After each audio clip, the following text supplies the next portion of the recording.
Bismillahirrahmanirrahim. Assalamualaikum warahmatullahi wabarakatuh. Halo anak-anak, kita berjumpa lagi di pembelajaran IPA. Untuk kesempatan kali ini kita akan belajar Kita akan melihat kisi-kisi penilaian tengah semester. Kemudian kita akan menerangkan kisi-kisi tersebut sehingga nantinya anak-anak bisa siap dalam mengikuti penilaian tengah semester yang nanti akan dimulai di awal bulan Maret. Siap ya? Oke, kita mulai bahwa bahan untuk PTS IPA, muatan IPA, itu dari tema 6 dan tema 7. Tema 6 itu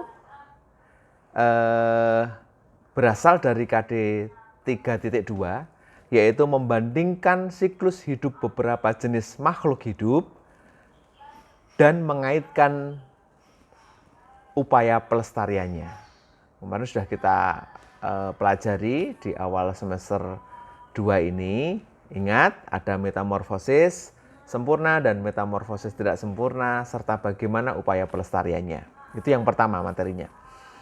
Kemudian nanti di tema 7, kita akan mengerjakan soal di PTS, mengambil materi dari tema gaya.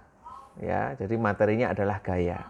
Pengertiannya, jenisnya, pengaruhnya itu akan kalian temukan di soal PTS besok. Oke, untuk kisi-kisi PTS nanti akan dibagikan kepada kalian semua, anak-anak. Nah, nanti caranya adalah mencermati satu persatu kisi-kisinya dengan mendengarkan penjelasan dari Pak Rois ini. Oke, yang pertama di tema 6 ada indikator seperti ini. Disajikan narasi, siswa dapat menganalisa jenis hewan yang mengalami daur hidup singkat. Nah, berarti di soal tersebut akan ada pemaparan, akan ada uraian mengenai metamorfosis. Kalian harus bisa menentukan jenis hewan yang mengalami daur hidup singkat. Daur hidup singkat itu ya kalian pelajari lagi tentang metamorfosis sempurna dan tidak sempurna. Begitu, itu yang pertama. Kemudian yang kedua, siswa dapat mengetahui tempat untuk melindungi tumbuhan langka. Nah, mengingatkan kembali kepada anak-anak tentang materi Suaka Marga Satwa, kemudian cagar alam, kemudian taman nasional, itu silahkan kalian kuasai kembali agar besok bisa menjawab dengan sebaik-baiknya. Selanjutnya, yang nomor 3 adalah siswa dapat mengetahui hewan yang dilindungi. Ya, ini juga masih terkait dengan materi yang tersebut di atas. Apa saja hewan yang dilindungi? Itu kalian harus belajar mengenai hal tersebut. Kemudian juga boleh kalian kembangkan apa saja tumbuhan yang dilindungi di Indonesia, seperti itu. Nah, kemudian selanjutnya adalah siswa dapat mengetahui cara menjaga tumbuhan langka. Ya, ini kalian nanti harus belajar tentang bagaimana cara menjaga tumbuhan langka. Ada cara yaitu dikembangbiakkan, kemudian dilindungi dari undang-undang, dilindungi dari perburuan dan seterusnya. Nah, ini kalian buka lagi materinya supaya besok kalian siap. Oke, untuk tema 6, Pak harus lanjutkan lagi tentang sumber daya alam. Ya, tentang sumber daya alam ini ada beberapa yang harus kalian pelajari. Di situ ada indikator siswa dapat mengetahui bahan bakar pesawat terbang. Kalau ini indikatornya sudah sangat tertutup, maka kalian cukup mudah dalam mempelajarinya. Kemudian selanjutnya, siswa dapat menentukan manfaat hewan bagi manusia. Ya, manfaat hewan bagi manusia itu banyak. Ya, misalkan kita ambil satu contoh, ayam.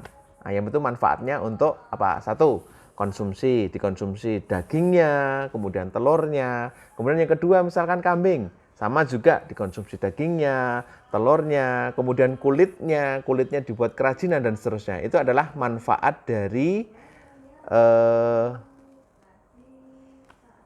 hewan bagi manusia.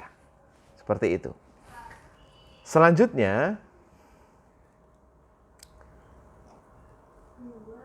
untuk tema 6 dilanjutkan lagi dengan materi siswa dapat menggambarkan metamorfosis hewan. Ini muncul di soal uraian.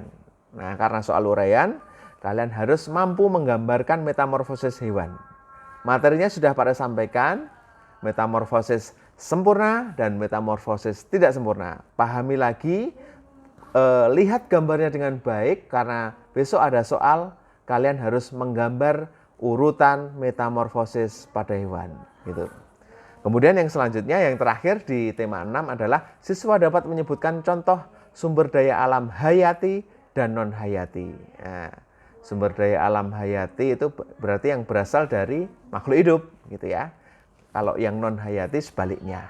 Itu silahkan kalian pelajari lagi, termasuk juga sumber daya alam yang dapat diperbarui dan sumber daya alam yang tidak dapat diperbarui.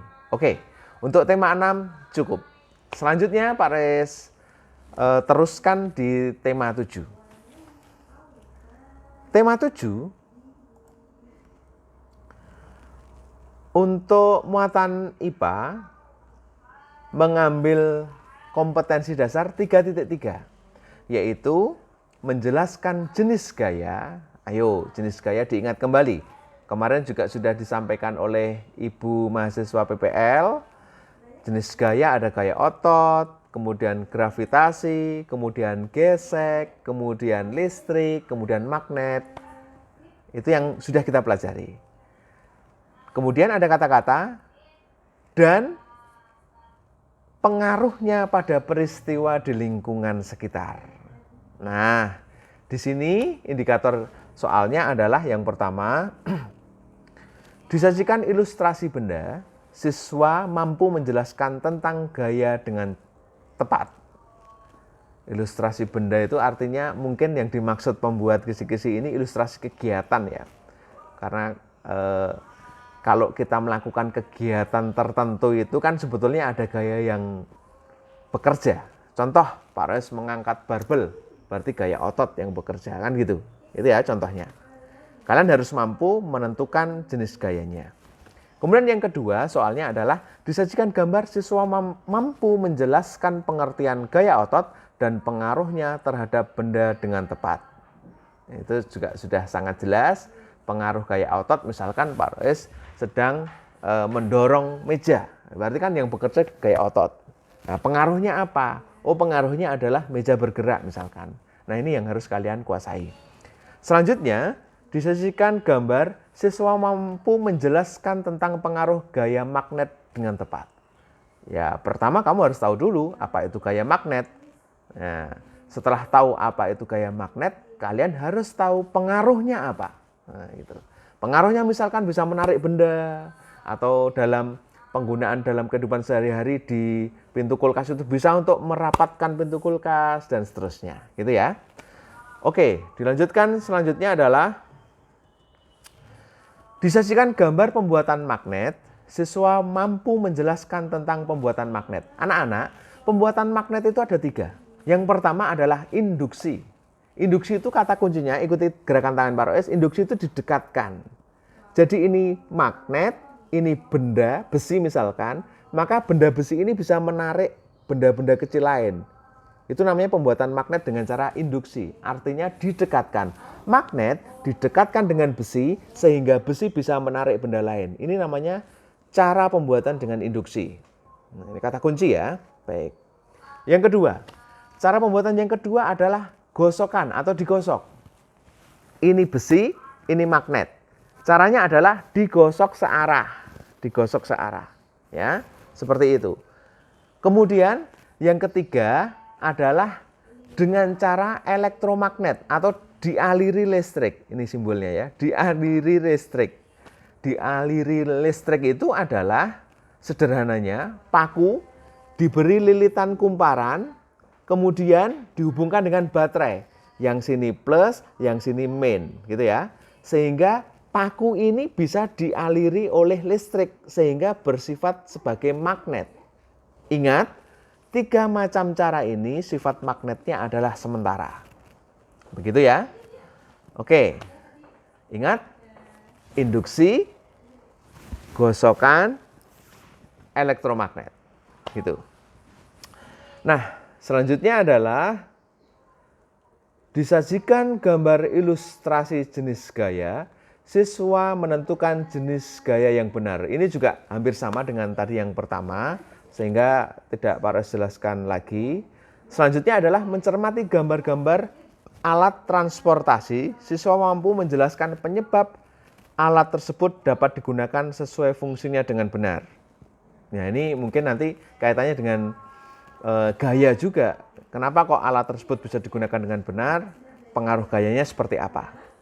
Oke, selanjutnya disajikan ilustrasi kehidupan berhubungan dengan pemanfaatan gaya otot dalam kehidupan sehari-hari. Siswa mengidentifikasi penggunaan gaya otot pada ilustrasi yang disajikan dengan benar. Sama dengan tadi, ilustrasi pemanfaatan gaya otot.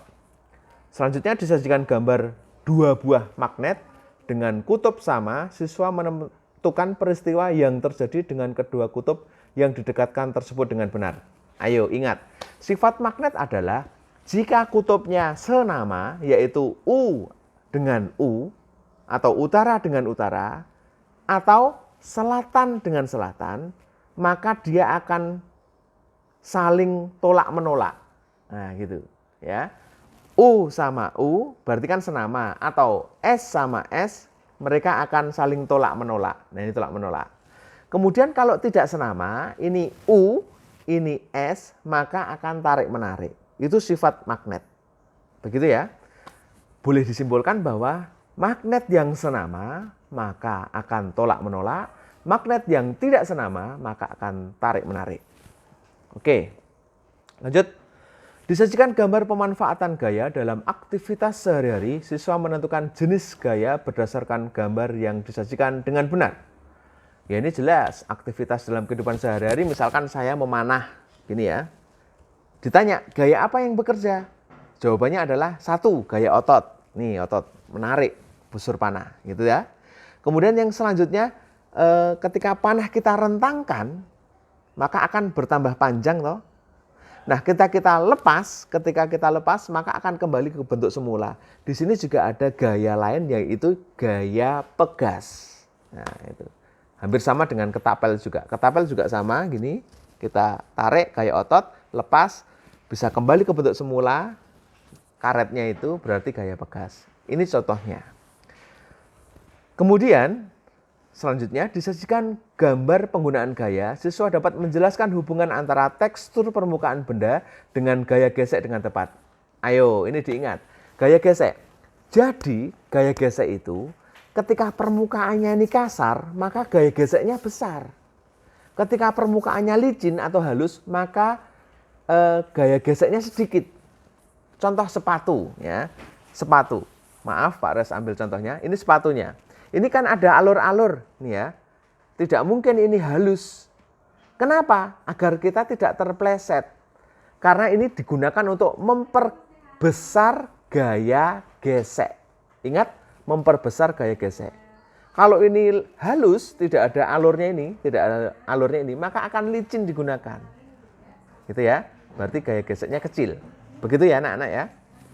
Oke, selanjutnya adalah disajikan gambar peralatan rumah tangga yang menggunakan listrik. Siswa mengidentifikasi proses perubahan gaya pada benda yang disajikan sehingga dapat digunakan dengan benar. Nah, ini biasanya disebut sebagai perubahan bentuk gaya atau perubahan energi ini ya. Mungkin seperti itu maksudnya. Jadi kalau perubahan energi jelas setrika sebetulnya juga agak sedikit lepas dari materi, tapi nggak apa-apa. Kalian bisa mempelajarinya. Setrika itu berarti dari listrik ke panas gitu misalkan. Gitu ya.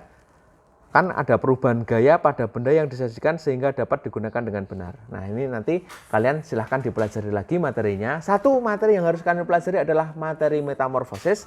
Kemudian kedua materi SDA, sumber daya alam, dan bagaimana pelestariannya. Yang ketiga adalah materi gaya. Demikian anak-anak yang bisa Pak Res sampaikan dalam persiapan PTS. Apabila kalian menemukan sebuah kesulitan atau kendala, bisa kalian menghubungi Pak Res di nomor WA yang sudah kalian punya. Terima kasih, tetap semangat, jaga kesehatan. Jangan lupa untuk beribadah dengan tertib, sholat 5 waktu, sholat duha, dan jangan lupa juga buku kegiatan diisi, serta kegiatan membantu orang tua, ayah, bunda di rumah, tetap kalian lakukan dengan baik. Terima kasih, para saya akhiri. Assalamualaikum warahmatullahi wabarakatuh.